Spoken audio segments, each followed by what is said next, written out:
Thank you. That's very kind, and it's a real pleasure to be with you for this final conference. And of course, I've been following the project quite closely as you've gone along. From our perspective, STARBIOS2 has really been a very successful project. Firstly, because you've implemented a very large number of institutional changes in the beneficiaries and the organizations that are involved across all of the different domains of responsible research and innovation. Secondly, you've really collaborated internationally very, very widely and successfully. You've brought insights from elsewhere into your work, and you've fostered the responsible research and innovation approach in international networks and organizations. And thirdly, I know that you've also done a lot of work on deepening the theory and the evidence base for the practice of implementing institutional changes.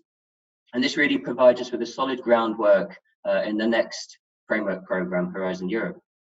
Overall, I should say that the Science with and for Society program is on track to well and truly surpass its target of making 100 individual institutional changes over the 7-year period. I think we're looking at 300 or 400 at the moment in all of the projects that are focused on this.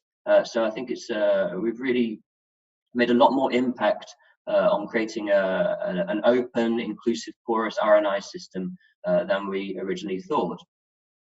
So of course, Horizon Europe starts next year. And in fact, there are numerous legal points that should really strengthen interactions and collaboration between science and society.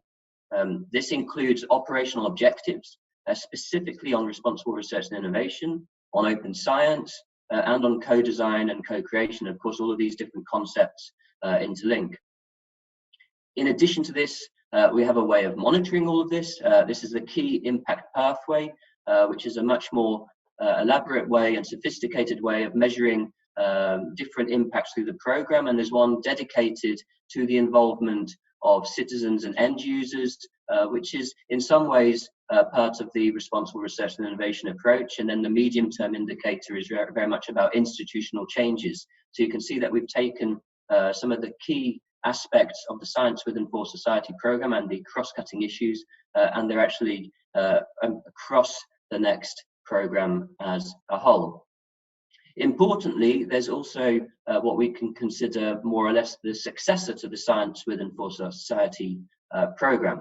It's called Reforming and Enhancing the European R&I System. And in this part, we really have the intention to step up support for institutional changes towards open and responsible research and innovation, building on the experience, the capacities, and the theory developed so far in projects such as yours. Now, we don't know the exact shape and size of the support. Much of this comes down to discussions around the budget, but we certainly aim to enable an even larger number of institutions to benefit from the kinds of changes that STARBIOS2 has been piloting really over the last 4 years. So with that said, I'm really looking forward to hearing more about what's being achieved and hearing the discussions and what we can take forward with the policy for the next program. Thank you very much.